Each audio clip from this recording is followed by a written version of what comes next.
top 5 best devil fruits. Number 5. Starting out this list, we have the Ope Ope no Mi. Now, this fruit is quite complicated and confusing to explain, but essentially it allows the user to conjure a spherical room. While in this room, the user has complete control over the orientation and placement of all objects within, including people, including everything actually. Not a single atom is safe in this room. Body parts and internal organs can be removed and replaced with others or objects with great ease. It should be noted that no matter how extreme the surgery, this generally does not injure or kill the victim of the fruit's power. Although the user of the fruit, Trafalgar Law, has proved that he can physically injure targets inside the room, mainly by using spatial energy to create high voltage shocks able to bypass skin and bone to directly damage internal organs. This probably isn't even the limit of the fruit's potential to deal damage either. But the Ope Ope no Mi is extremely versatile. While in the room, the user of the fruit also has the ability to control themselves, in effect allowing them to teleport with whatever person or object they desire. And bizarrely, this fruit also allows the user to switch people's minds and bodies so long as they are inside the room. This was used to great hilarity to switch some of the Straw Hats' bodies on Punk Hazard. The obvious weakness of this fruit is that it's restricted to the range of the room. Law has shown that he can greatly increase the size of the room, but doing so rapidly depletes the user's stamina, and overuse of the fruit will even shorten the user's lifespan. So this fruit is cool, it's really cool, but at this stage it's not all that great. It gives you an amazing ability, but at a very high cost. The reason why this fruit is on the list and the reason why people are willing to pay 5 billion berries for it is because of its ultimate ability. The Ope Ope no Mi allows the user to perform the immortality operation, a procedure that can make another person immortal, or I guess more accurately perpetually youthful. However, this costs the life of the user performing the operation. So in conclusion, super powerful fruit that has potentially great benefits for another person. Not so great for the user itself, and that's why the Ope Ope no Mi will have to settle for number 5. Number 4. Marco's Unnamed Devil Fruit.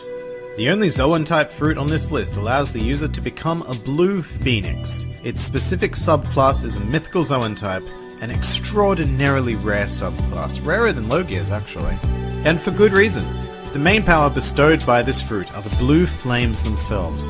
While in phoenix form, the user is practically invincible as the flames are able to regenerate any damage inflicted on the user. Unlike other Zoans, it appears the user can control to what degree his or her body is affected by the phoenix form as well, allowing for much greater versatility and use. So in reality, this fruit is kind of a mix of all 3 of the basic classes. It allows the user to turn into an animal as per the Zoan class, the additional physical abilities granted mimic that of a Paramecia, and the regenerative abilities granted by the Blue Phoenix Fire are very similar to that of a Logia fruit. Finally, something very basic but very powerful. This fruit is one of only 5 devil fruits said to grant the ability of flight. Now this number gets called into question quite a bit because we've definitely seen more than 5 devil fruits used for flight. But hey, it's still a rare ability and one that contradicts the main drawback of devil fruits, which is not being able to swim. So with all of that in mind, Marco's Unnamed Phoenix Fruit definitely deserves the number 4 spot on this list. Number 3. Gura Gura no Mi, also known as the fruit with the power to destroy the world. This exceptional fruit is considered to be the strongest in the Paramecia class, allowing its user to create extraordinarily powerful shockwaves and vibrations through any medium, resulting in the ability to conjure natural disasters, such as earthquakes and tsunamis. The user has the ability to control both the magnitude and point of impact of the shockwaves, allowing for incredibly devastating targeted attacking. The Gura Gura no Mi has no apparent weakness in regards to the effect on the user. From what we've seen, it took no physical or mental toll on Whitebeard or Blackbeard after invoking its power. However, it does come with one major drawback, that being the indiscriminate nature of creating natural disasters. I said before that the user was able to control the point of impact, however beyond that the user is powerless to isolate the attack further. This makes it very easy for collateral damage to occur, making it as much of a danger for friends as for foes. In the right hands, there can be a lot of unintentional victims, and in the wrong hands, well, there goes the world. Now, a lot of you were probably expecting this to be at the top of the list. I guess it is considered to be the strongest fruit in the Paramecia class, and it does have the power to literally destroy the world, but does that really make it the best devil fruit? I don't think so. So Goro no Mi, you'll have to settle for third place for now. Number 2. The Soru no Mi, also known as the Soul Fruit. This terrifying fruit gives the user the ability to interact with and manipulate souls. With this maddening power, the user can entirely extract a person's soul, killing them instantly if desired. Alternatively, the user of the fruit can choose how much of the soul to extract, resulting in the loss of a certain amount of years of life for the victim.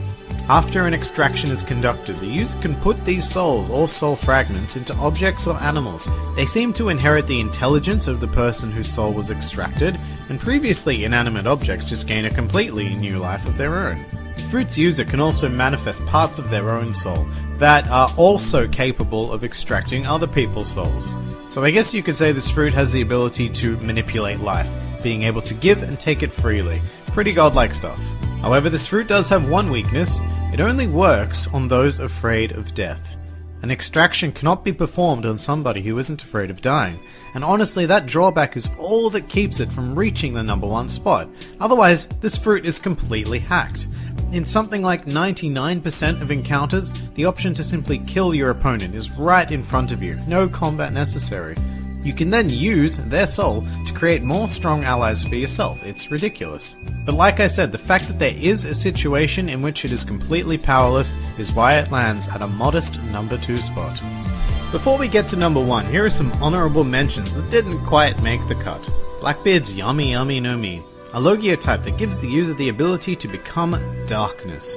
It's unique even amongst Logia fruits and has the ability to cancel out other devil fruit powers, which is great, but the everyday person won't have so much use for combating other devil fruits. In addition, unlike other Logias, the user can still take physical damage. So I don't know, it's pretty amazing, but I simply can't call it one of the best in the presence of these other fruits. Aruja's unnamed devil fruit gives the user the ability to convert damage taken into raw power. We don't know much else about it yet, but it sounds ridiculously dangerous, and using this he was even able to beat one of Big Mom's sweet commanders. Sengoku's Big Buddha fruit is another example of a mythical Zoan type that we've seen in the series. It allows him to transform into a giant golden Buddha and create powerful shockwaves. Pretty damn amazing, but just not good enough, I'm afraid. So let's finally move on to number 1. The Goro no Mi. What's that? NL is incredibly weak? Yeah, you're right, but his fruit certainly isn't.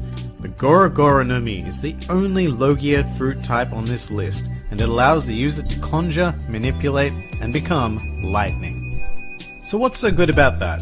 The 2 fruits before this one each had the ability to create instant death in one circumstance and the destruction of the world in the other. Well, so does this fruit. In fact, it could probably do both. The user of the Goro no Mi can conjure lightning strikes powerful enough to take out most individual fighters in a single strike, as well as destroy entire islands. It might not be on the same scale of destruction as the Goro no Mi, but it comes with the control factor. The voltage and point of impact are entirely controllable by the user of this fruit. No collateral damage. He can deal as much damage to whatever person or point is intended. Furthermore, becoming lightning allows the user to travel at lightning speed, essentially teleporting wherever the user desires.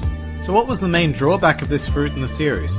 Well, it turns out that lightning doesn't work so well on people made entirely out of rubber. Luffy was a natural counter to the power, and even then he still struggled to win in the end. But mostly the drawback of this fruit was because it was being used by a bit of a spoiled prick. NL is cool and all, but he relied entirely on his fruit, neglecting to train himself in other areas. If this fruit was in the hands of any of the previous users on this list, it would be devastating. So let's recap. Extraordinarily world-ending destructive capabilities, one-hit KOs on most opponents, and teleportation powers. Pretty damn good. It's for this reason that this devil fruit is considered one of the invincible class, and is the only devil fruit in the series so far to be stated as such. So by the criteria on this list, the Goro no Mi lands swiftly at the number 1 spot.